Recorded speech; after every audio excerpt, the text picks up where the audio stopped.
it's that time of year again. School starting. Sports are getting back into circulation, whether you're a football fan or volleyball fan. I'm a fan of those things. However, I'm also a massive fan of year-over-year model changes on cars. I know I'm a geek, but we have so many fun things to talk about in regards to Lexus today. I have other pricing updates for other brands coming today as well, so stay tuned for that. But we're going to talk about the two that just dropped in the past 2 days for Lexus, which is the RX best-selling crossover and the TX, the three-row crossover, which I was dying to have as a Lexus sales consultant a few years back. Finally, this vehicle's on the market, and I have lots of thoughts about it. Make sure to check out my reviews on this vehicle and its identical sibling, essentially the Grand Highlander.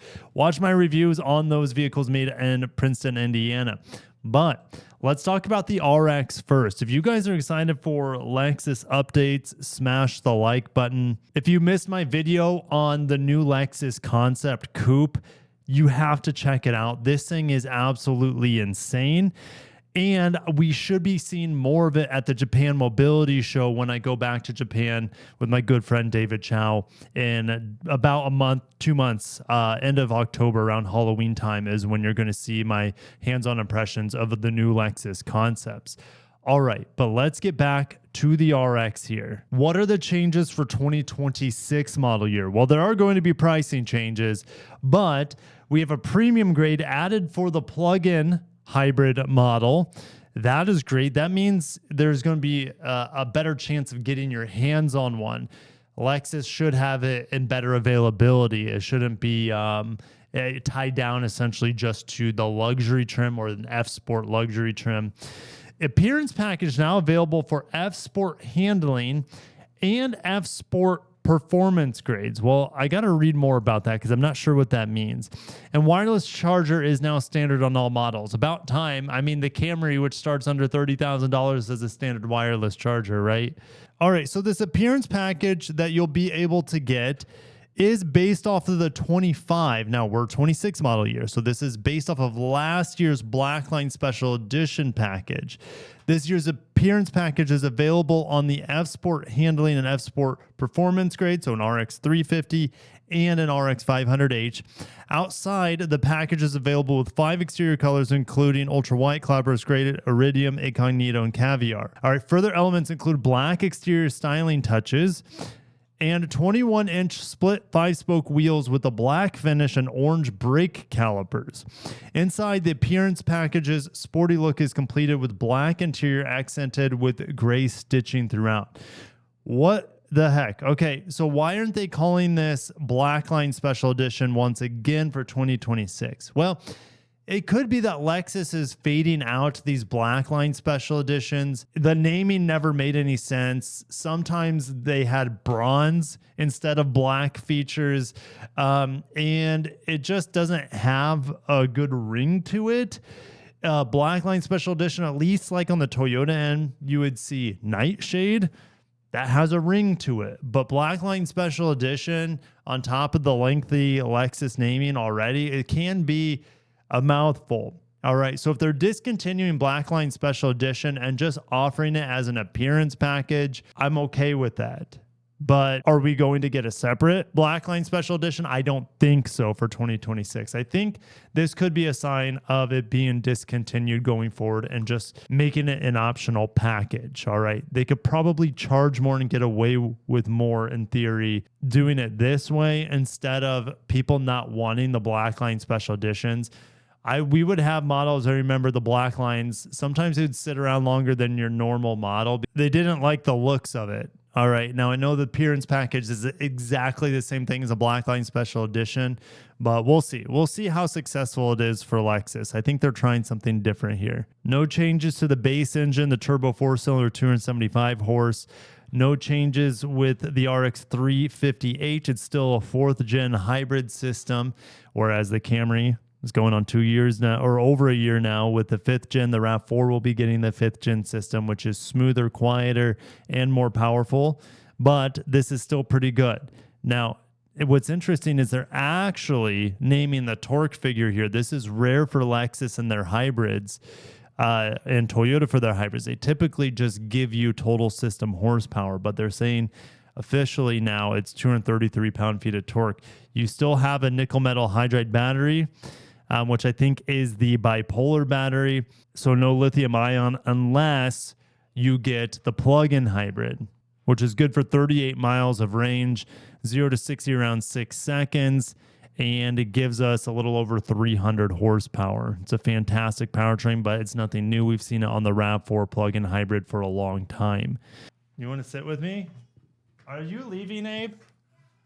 Okay, Abe wanted to say goodbye before he goes to a swim lesson. So Abe's getting some FaceTime on maybe one of his first Lexus videos. What a stud. All right, go crush the swim lessons, dude. He's picking his nose. All right, most of the stuff in here outside that appearance package and wireless charger is pretty much carryover. So I wanted to go over pricing increases last year to this year. Okay, so let me get the calculator out as well. If we look at the starting price of the RX 350 this year, front wheel drive base, it's still over $50,000, but it has gone up to $51,175. So it's a $600 price increase just to get your feet wet in a Lexus RX. However, I don't enjoy the RX 350 anymore. Now it doesn't have a V6. I much prefer the smoothness and the fuel economy that we get in the hybrid models. All right, and that starts with the 350h. So if I look at what a 350h starts at, we're at 52,875 minus 53,475. It's also gone up $600. Okay, you got to keep in mind, I mean, tariffs are a thing. So most of these RXs are built in Cambridge, Ontario. And there's a big hefty tariff coming from Canadian-made vehicles into the United States. All right.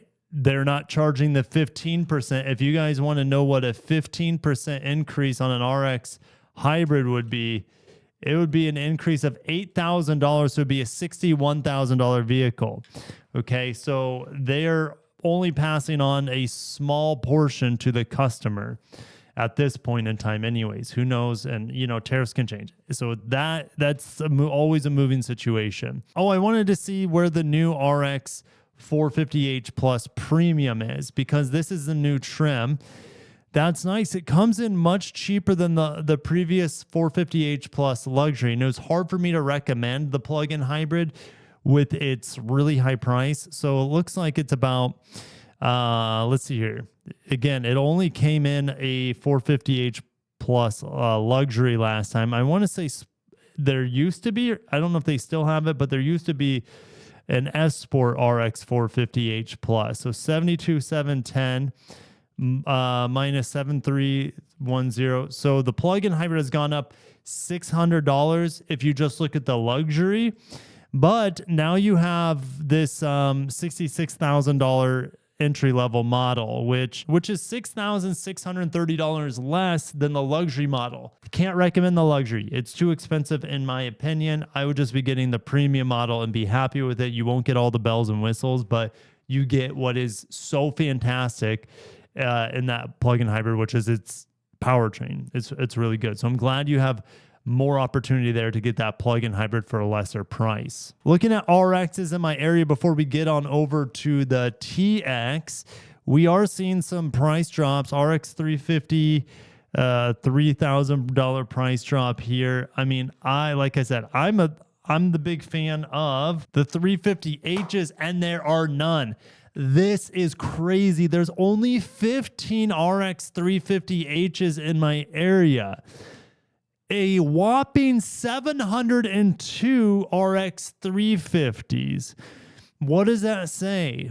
To me, that says there's a massive demand and a low supply of the RX 350Hs. And the RX 500Hs, there are 5. Hardly any.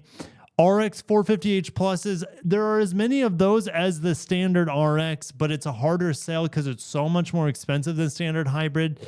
And a lot of people don't want to have to pay that extra cash for that better powertrain. And I get it. But the RX 350h is essentially vaporware right now. You're going to have to order them in advance to get your hands on one. That is crazy. Look how many standard RXs there are. The 350s are everywhere. And so as a result, are there any RX 350s, or what are we seeing on the lowest price? Are we seeing price drops? Yes.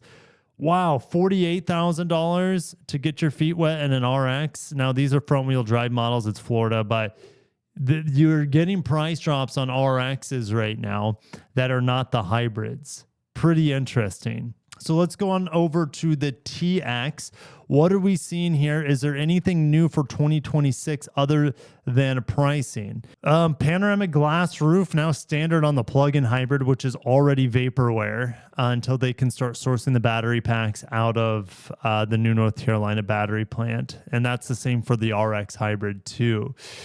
All right, so starting MSRP is $57,000, and we'll compare prices here in a little bit, but the TX adds Matador Red Mica as an exterior paint color option for non-F-Sport models and on the plug-in hybrid. Modular cup holders have been made standard for third row passengers. I guess that's nice, but that's it. There's nothing new here other than pricing outside of those small changes. So let's go ahead and compare pricing versus what we have now. So we're looking at the 25 TX here.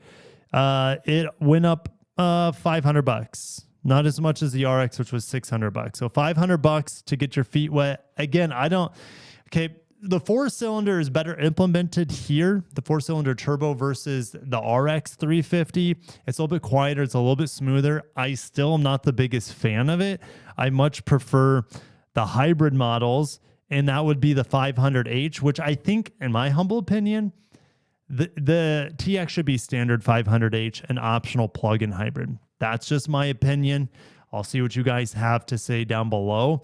And as a result, with the 500H, it's just unfortunate that probably the most desirable powertrain, even though I haven't driven the 500 or the plug-in hybrid yet, with the V6, that's objectively better. It gives you more flexibility. It's going to be smoother, and your fuel economy is going to be really good too. But like I said, the 500H should be standard.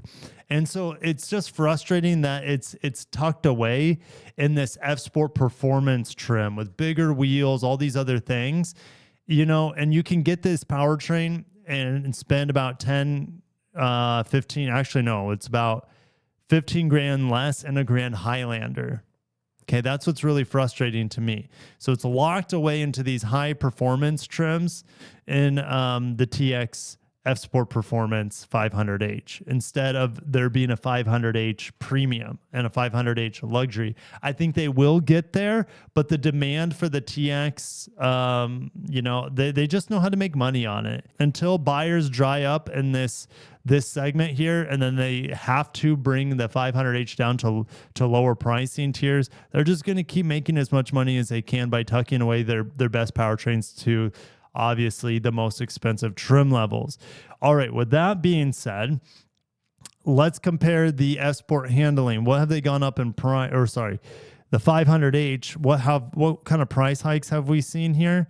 We're actually getting a $500 price hike and another $500 price hike. So like the RX got $600 price hikes, where the TX is getting $500 price hikes. And the plug-in hybrid, go figure, has gone up $2,300. You're not getting anything for it. It's just a year-over-year model change. It went up $2,300. That is frustrating. Let's look at TXs in my area. Let's deselect the RX and RX hybrids, for example. 317 of the 350 models, the 500Hs are getting in better availability here. The problem is with we saw so few RX hybrids, and you're seeing a much higher volume on a lower volume vehicle. higher volume hybrid on a lower volume selling vehicle compared to the RX. Let that sink in. There are no TX 550H pluses. You see two here, there's none out there. They're all pre-sold. The 500Hs might be sitting around. Let me see. Yeah, they are, because we're seeing $4,000 price drops, $5,000 price drops. Why? Well, because the Grand Highlander exists. It's the same vehicle, not quite as good NVH, but it's pretty damn good. It has a better user interface than the TX, and it can be had for $15,000 less with the same powertrain. Unless you need dynamic rear steering, which nobody needs, which I think is available here and not on the Grand Highlander. You know, it just doesn't make any sense from a buyer's perspective. And I think the Grand Highlander looks better. I think the TX is ugly. So no surprise, I'm seeing price drops here on the TX. Does it mean does that mean it's a better buy? No, because let's look at the Grand Highlander real quick. So you can get a hybrid XLE, which is going to get you 36 miles per gallon for $48K. You can even get the hybrid and front wheel drive to reduce a little bit of cost and increase fuel economy. But we want to look at the hybrid max models that has the TX 500H powertrain. And here we go. You can get it for low 60s instead of having to spend, you know, closer to over $70,000 in the TX. And this looks better. So anyways, not a big update there for the TX other than the big price hike, I would say, on the plug-in hybrid. The TX hybrids are not selling as well as they should compared to an RX or an NX, more than likely due to this vehicle existing in the Toyota lineup, and it's got the it's the same exact vehicle except slightly different luxury and NVH. So I'm going to pull up sales volume here for the RX and TX. If we go down to Lexus, TX up about 40% this year. They sold 29,000. Remember, last year was still affected by the recall. RX is down about 4% this year. Might have something to do with tariffs, not quite sure. But the NX is crushing it. NX is my favorite Lexus crossover, not counting the GX or the LX, but as a pure crossover, not a pure unibody crossover, the NX offers the best bang for your buck, good space, good efficiency, and the best. And it looks better than the RX by a landslide. If we look at hybrids for the RX, the RX hybrid's up about 2%, but it had a big slide in the month of July. Why is that? Down 21% in the month of July. It could be due to tariffs, not quite sure. RX plug-in hybrid slightly up on the month, but if you look, they're up 90% on the year. So plug-in hybrids are gaining some traction. TX hybrid sold over 1,000 in the month of July. That's actually a lot. And they've sold 5,000 so far this year. It's up 52%, the TX 500H compared to last year. The TX plug-in hybrid up 33%. Wait till I get my hands on both the RX and TX for the 26 model year. Not redesigns, but I should say minor updates. I will revisit them and review them, hopefully before year's end. And get them into my spreadsheet for the best cars in 2025. Where do they fall? Actually, I think I've reviewed the TX this year. Yeah, I have. And it's just a good buy. But the biggest problem, as I said then, is that the Grand Highlander exists. And it only has 6 seats in the hybrids, which yeah, they force you into 6 seats, which makes the Grand Highlander even more rational buy over the Lexus TX. But I'm going to shut it down there. Thank you guys for watching. Stay tuned for more Lexus updates and more pricing updates for 2026 model years. Have a great day and peace.